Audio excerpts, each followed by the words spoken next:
नमस्कार, आप देख रहे हैं लाइव टॉकी की बात। मैं हूं अनुराग दीक्षित। कोरोना से जुड़ी तमाम खबरें अगले 1 घंटे में हम आपको दिखाएंगे, लेकिन उससे पहले इस वक्त की बड़ी खबर जो उत्तराखंड से सामने आ रही है। उत्तराखंड में बादल फटने की खौफनाक खबर के बारे में आपको बता दें। उत्तराखंड के देवप्रयाग में अलग अलग 3 जगहों पर बादल फटे हैं। बता दें आपको एक बार फिर, उत्तराखंड के देवप्रयाग जिले में 3 अलग अलग जगहों पर बादल फटने की जानकारी सामने आई है। बादल फटने से देवप्रयाग पूरे जिले में भारी तबाही हुई है। 8 से 9 दुकानें और IIT बिल्डिंग तबाह हो चुकी है। तस्वीरों में बादल फटने के भयंकर मंजर को देखा जा सकता है। तस्वीरें हम आपको उत्तराखंड के देवप्रयाग जिले की दिखा रहे हैं, जहां पर एक नहीं बल्कि 2 से 3 जगह बादल फटने की जानकारी सामने आई है। जो ITI की बिल्डिंग है देवप्रयाग जिले की, वो तबाह हो चुकी है। 8 से 9 दुकानें तबाह हो चुकी हैं और इन तस्वीरों को देखकर आप अंदाजा लगा सकते हैं देवप्रयाग में कितनी भारी तबाही आई है इस वक्त। बादल फटने के बाद किस तरीके के हालात है वो इन तस्वीरों को देखकर समझा जा सकता है। ये तस्वीरें उत्तराखंड के देवप्रयाग की हैं, जहां पर बादल फटा है। 2 से 3 जगह बादल फटने की जानकारी सामने आ रही है। लगातार काफी ज्यादा नुकसान की जानकारी भी सामने आ रही है। तस्वीरें देवप्रयाग जिले की हैं। ये जिला मुख्यालय है जो आप इन तस्वीरों के जरिए देख पा रहे हैं। लगातार यहाँ पर अनाउंस किया जा रहा है, राहत और बचाव की कोशिश की जा रही है। ज्यादा से ज्यादा लोगों से अपील की जा रही है कि वो सुरक्षित जगहों पर पहुंचे, लेकिन जो कहर है कुदरत का वो किस तरीके से बरपा है उत्तराखंड के देवप्रयाग जिले में, वो इन तस्वीरों को देखकर आप समझ सकते हैं। जो शुरुआती जानकारी मिल रही है उसके मुताबिक ITI बिल्डिंग, ये देखिए जरा, ये बादल फटने के बाद की तस्वीर और उसके बाद किस तरीके से कहर मचता है उत्तराखंड के देवप्रयाग जिले में। ये तस्वीरें इस वक्त हम आपको दिखा रहे हैं। ये तस्वीरें विचलित कर सकती हैं। पूरी की पूरी इमारत यहाँ जमींदोज होती नजर आ रही है। ये तस्वीरें उत्तराखंड के देवप्रयाग जिले की हैं, जहां पर पूरी की पूरी इमारत पलक झपकते ही जमींदोज हो जाती है। दरअसल में 2 से 3 जगह बादल फटे हैं और इसी तरीके की तबाही नजर आ रही है देवप्रयाग में। 8 से 9 दुकानें बर्बाद हो चुकी हैं। ये शुरुआती जानकारी सिर्फ हम आपको बता रहे हैं। जिस तरीके की तस्वीरें इस वक्त आप देख रहे हैं, ये तस्वीर माफ कीजिएगा टिहरी की है। ये तस्वीर इस वक्त हम आपको टिहरी की दिखा रहे हैं। यहाँ पर एक पूरी की पूरी इमारत दमीजोज हो जाती है चंद सेकंड के भीतर ही। ये तस्वीरें उत्तराखंड के टिहरी की हैं। ये देखिए जरा, बहुत कम वक्त लगता है और कुछ ही सेकंड के अंदर ये पूरी की पूरी इमारत धराशायी हो जाती है। ये जो शुरुआती तस्वीर देख पा रहे हैं, ये 2 से 3 मंजिला इमारत है। 3 मंजिला इमारत है टिहरी में, उत्तराखंड में, जो धराशायी होती है पलक झपकते ही। और आप समझ सकते हैं कि जब ये इमारत यहाँ पर धराशायी हो रही है तो इसका क्या कुछ और असर होगा। ये तस्वीरें इस वक्त हम आपको टिहरी की दिखा रहे हैं। सीधा रुख करते हमारे सहयोगी सुरेंद्र डसीला हमारे साथ जुड़ चुके हैं। सुरेंद्र, जो शुरुआती जानकारी मिल रही है उसके मुताबिक एक ITI बिल्डिंग और 8-9 दुकानें, लेकिन क्या नुकसान सिर्फ इतना ही? बिल्कुल, देखिए अनुराग, जिस तरह से जो SDRF के कमांडेंट हैं नवनीत भुल्लर, उनसे थोड़ी देर पहले मेरी बात हुई है, तो उन्होंने ये कहा है कि कोविड कर्फ्यू के चलते ये कहीं ना कहीं बेहतर है कि बाजार पूरी तरीके से बंद था, इसलिए जो दुकानें भी इसकी चपेट में आई है उसमें कोई व्यक्ति नहीं था। 8 दुकानों की सूचना अभी तक है और इसके अलावा एक ITI जो संस्थान था उसका भवन था, वो पूरी तरह से जमींदोज हो चुके हैं। सुरेंद्र, माफ कीजिएगा मैं आपको रोक रहा हूं बीच में। ये जो हम इमारत इस वक्त दर्शकों को दिखा रहे हैं, ये टिहरी की इमारत है। 3 मंजिला इमारत है जो पलक झपकते ही धराशायी हो रही है। क्या यही वो ITI की बिल्डिंग है? बिल्कुल बिल्कुल, देखिए ये जो बिल्डिंग इस वक्त धराशायी हो रही है, जो विजुअल हमारे दर्शक देख रहे हैं, ये ITI का भवन था जो पूरी तरीके से ध्वस्त हो चुका है। इसके अलावा 8 दुकानें जो निजी दुकानें थी वो भी ध्वस्त हो चुकी है। ये पूरा मलबा बीच बाजार से होता हुआ है और इससे 8 दुकानें पूरी तरीके से ध्वस्त हुई है। क्योंकि कोविड कर्फ्यू था इसलिए बाजार पूरी तरीके से खाली थे, पूरी तरीके से बंद थे। यही फायदा हुआ कि जनहानि इसमें नहीं हुई है, किसी तरह की कोई कैजुअलिटी नहीं है। सुरेंद्र, एक और तस्वीर इस वक्त हम अपने दर्शकों को दिखा रहे हैं, जहां पर उत्तराखंड पुलिस के संभवतः जो जवान हैं वो अनाउंस कर रहे हैं, लोगों को सुरक्षित जगह पर जाने की अपील कर रहे हैं। ये जगह क्या देवप्रयाग की है? क्या बादल फटने की जानकारी टिहरी, देवप्रयाग अलग अलग जगहों से सामने आ रही है? बिल्कुल, देखिए जो टिहरी क्षेत्र है इसी के अंतर्गत देवप्रयाग आता है और देवप्रयाग के ही ऊपरी मुहाने पर ये बादल फटा है, जिसके बाद ये पूरा नुकसान हुआ है। क्योंकि यहाँ पर बॉटल नेक है, अलकनंदा और भागीरथी का संगम होता है और यहाँ पर से गंगा बनती है और इसी स्थान पर सबसे ज्यादा नुकसान हुआ है। जो वहां पर जवान हैं, जो पुलिस के कर्मी थे, वो लोगों को वहां से सुरक्षित स्थानों की ओर शिफ्ट कर रहे हैं, इन तस्वीरों में जो आप देख रहे हैं। लेकिन बड़ी खबर यही है अनुराग की किसी तरह की कोई जनहानि नहीं है और ये एक अच्छी खबर है, इसलिए क्योंकि कोविड कर्फ्यू लागू था। यानी सुरेंद्र, जो आप कह रहे हैं, अगर किसी एक इलाके को आइडेंटिफाई करना हो तो ये उत्तराखंड का देवप्रयाग शहर है। ये देवप्रयाग शहर है जहां पर बादल फटा है, जिसकी 3 तस्वीरें इस वक्त हम दिखा रहे हैं। बिल्कुल, ये देवप्रयाग है और देवप्रयाग इसलिए आध्यात्म के तौर पे जाना जाता है क्योंकि यहाँ अलकनंदा और भागीरथी का संगम होता है और यहीं से गंगा फिर भारत सागर के लिए निकलती है। तो हमारे सहयोगी सुरेंद्र डसीला हमारे साथ जुड़े हुए हैं जो बता रहे हैं कि 3 तस्वीरें इस वक्त हम आपको दिखा रहे हैं और सुरेंद्र डसीला हमारे सहयोगी जिन्होंने बताया कि उत्तराखंड में भी लगातार जो कोरोना के चलते लॉकडाउन है, सख्ती है, लिहाजा बाजार बंद हैं, दुकानें बंद हैं, लोग सड़कों पर बहुत ज़्यादा नजर नहीं आ रहे थे। ये एक बड़ी वजह है जिसके चलते जनहानि की जानकारी सामने नहीं आई है। लेकिन ये तस्वीरें उत्तराखंड के देवप्रयाग शहर की हैं और देखिए ज़रा शहर के बीचों बीच एक बहुमंजिला इमारत, 3 मंजिला इमारत ये नज़र आ रही है जो ITI की बिल्डिंग बताई जा रही है, वो यहाँ पर धराशायी होती है कुछ ही सेकंड्स के भीतर। और ये शहर के सुरेंद्र, ये शहर के बीचों बीच का इलाका है जहाँ से मलबा जा रहा है बहता हुआ।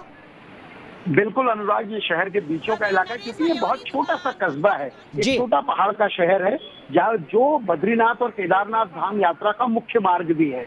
और इसी अगर ये खुला होता या अगर इसमें आवाजाही चालू होती तो आप समझिए कितना बड़ा नुकसान हो सकता था अनुराग। लेकिन कोविड कर्फ्यू के चलते किसी तरह का नुकसान नहीं हुआ। जो बिल्डिंग का नुकसान है उसमें निजी बिल्डिंग है, सरकारी बिल्डिंग है, लेकिन SDRF की टीम वहां पहुंच गई है। उस टीम से भी मैंने बात की है, उस टीम ने भी ये कहा है किसी तरह की कोई जनहानि नहीं हुई है फिलहाल, क्योंकि रास्ता पूरी तरीके से खत्म हो चुका है। कई जगह दिक्कतें हो सकती है तो लोगों को शिफ्ट किया जा रहा है जहां पर दिक्कतें हो सकती हैं उन स्थानों से। सुरेंद्र, बहुत संक्षेप में देवप्रयाग से ऊपर जाने आने का जो रास्ता है, जो चूंकि आप कह रहे हैं कि ये मुख्य मार्ग है, क्या वो रोड भी पूरी तरीके से बंद हुआ है? क्या कनेक्टिविटी प्रभावित हुई है? देखिए फिलहाल के लिए साफ सफाई मलबे हटाने का काम चल रहा है लेकिन बहुत ज्यादा नुकसान नहीं हुआ है। जो सूत्र बता रहे हैं, जो वहां पर लोग काम कर रहे हैं वो ये बता रहे हैं कि पूरी तरीके से रोड बाधित नहीं है, लेकिन हाँ ये जरूर है मलबा आने की वजह से फिलहाल ट्रैफिक को रोका गया है और मलबा हटाने का काम भी चल रहा है। चलिए आप नजर बनाए रखिए, आगे भी आपसे तमाम अपडेट लेते रहेंगे। तो इस वक्त की बड़ी खबर उत्तराखंड के देवप्रयाग से जहां से बादल फटने की जानकारी सामने आई है। एक 3 मंजिला इमारत धराशायी हुई है, ITI की बिल्डिंग बताई जा रही है, 8 से 9 दुकानें भी प्रभावित हुई हैं। तस्वीरें आपके सामने जो डरा रही हैं। राहत और बचाव का काम लगातार जारी है। राहत की बात यह कि किसी जनहानि की खबर सामने नहीं आई है उत्तराखंड के देवप्रयाग से। चलिए उत्तराखंड के बाद अब बात करते हैं मुंबई की। महाराष्ट्र से इस वक्त एक बड़ी खबर सामने आ रही है। मुंबई पुलिस के API सचिन वाजे को बर्खास्त किया गया है, पुलिस सेवा से बर्खास्त किया गया है सचिन वाजे को। आपको बता दें कि मनसुख हिरेन मौत मामले में जेल में बंद है सचिन वाजे, जिसको अब पुलिस सेवा से बर्खास्त कर दिया गया है। दरअसल में बम रखने के मामले में आरोपी है सचिन वाजे। ये वो पूरा मामला है जिससे महाराष्ट्र की सियासत गर्मा चुकी थी। एक के बाद एक लगातार बड़े तार सामने आ रहे थे। आरोपों का सिलसिला शुरू हुआ था और इन आरोपों के मूल में था सचिन वाजे। मनसुख हिरेन मौत मामले में जो इस वक्त जेल में बंद है, उसी सचिन वाजे को अब महाराष्ट्र की पुलिस सेवा से बर्खास्त किया गया है। यूपी का अलीगढ़ मुस्लिम यूनिवर्सिटी में कोरोना वायरस का कहर टूटा है। पिछले 22 दिनों में यूनिवर्सिटी के 18 शिक्षकों की मौत से हड़कंप है। दावा यह किया जा रहा है कि इतनी मौत की वजह कोरोना वायरस का एक नया म्यूटेंट है। यह है अलीगढ़ मुस्लिम विश्वविद्यालय। ये सेंट्रल यूनिवर्सिटी इन दिनों एक बार फिर चर्चा में है। वजह है यहाँ कोरोना वायरस से लगातार हो रही मौत। AMU में पिछले 22 दिनों में 18 से ज्यादा प्रोफेसर की मौत हो चुकी है, जबकि 22 से ज्यादा पूर्व शिक्षक और कई नॉन टीचिंग स्टाफ ने कोरोना की वजह से अपनी जान गंवाई है। हालात की गंभीरता को देखते हुए वाइस चांसलर ने ICMR को चिट्ठी लिखी, कोविड सैंपल्स की तत्काल जांच की मांग की, सैंपल्स की जीनोम स्टडी कराने की मांग की। यूनिवर्सिटी में कोविड का क्या नया म्यूटेंट विकसित हुआ है?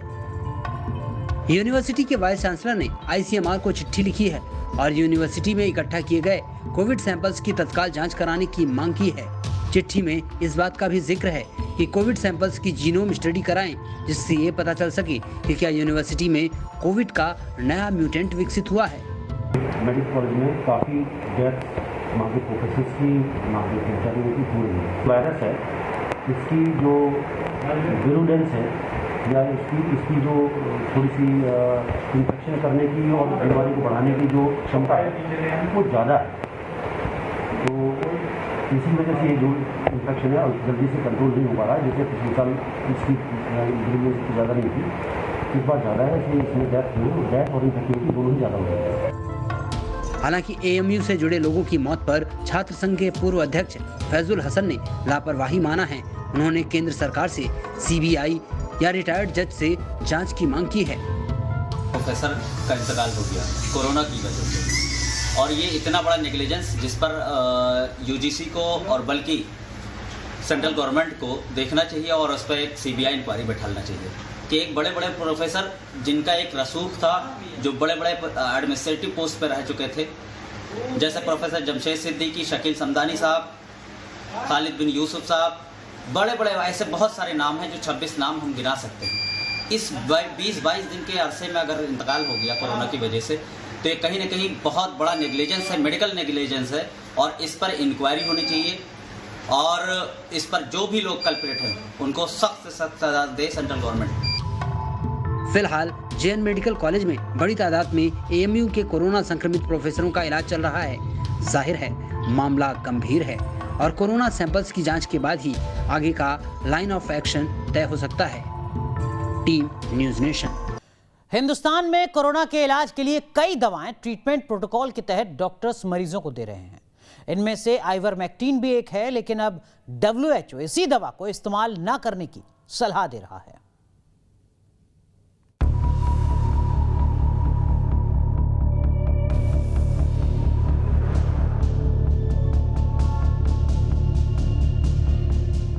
आइवरमेक्टिन कोरोना संक्रमण काल में ये एक ऐसा टैबलेट है जिससे डॉक्टर्स लोगों में कोरोना के लक्षण दिखते ही खाने की सलाह दे रहे हैं।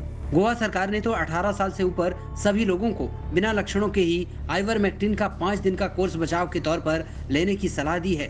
हालांकि WHO को इस दवा के इस्तेमाल पर ऐतराज है। विश्व स्वास्थ्य संगठन की चीफ साइंटिस्ट सौम्या स्वामीनाथन ने ट्वीट किया है। WHO सलाह देता है कि क्लिनिकल ट्रायल को छोड़कर कोविड मरीजों को ये दवा नहीं दी जाए। किसी नए लक्षण में जब कोई दवा इस्तेमाल करते हैं तो सुरक्षा और असर का ध्यान रखना जरूरी है। दरअसल सौम्या स्वामीनाथन ने दवा बनाने वाली कंपनी के स्टेटमेंट को ट्वीट किया है। ये इस साल मार्च में जारी किया गया था। स्टेटमेंट के मुताबिक प्री क्लिनिकल स्टडीज में कोविड-19 के ट्रीटमेंट में आइवरमेक्टिन दवा के चिकित्सकीय प्रभाव का कोई वैज्ञानिक आधार नहीं है।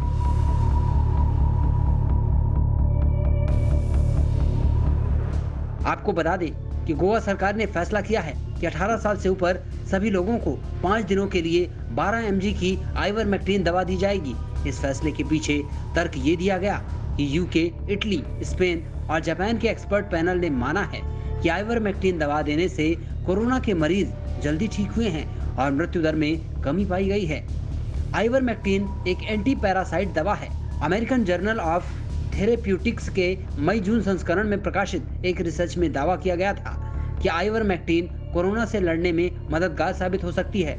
लेकिन अब विश्व स्वास्थ्य संगठन के ऐतराज के बाद इस दवा को लेकर नई बहस जरूर छिड़ गई है।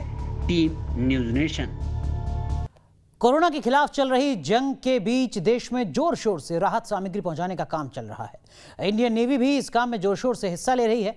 कोविड ऑपरेशन समुद्र सेतु 2 के तहत 2 नेवल शिप कोच्चि और ताबार न्यू बेंगलुरु पोर्ट पहुंचे। इनमें लिक्विड ऑक्सीजन और कंटेनर की बड़ी तादाद की तस्वीरें हम आपको दिखा रहे हैं और आप देख सकते हैं किस तरीके से कोरोना के इस कहर के बीच जल्द से जल्द ज़्यादा से ज़्यादा लोगों के बीच राहत सामग्री पहुंचाई जाए, इसके लिए सेना दिन रात जुटी हुई है।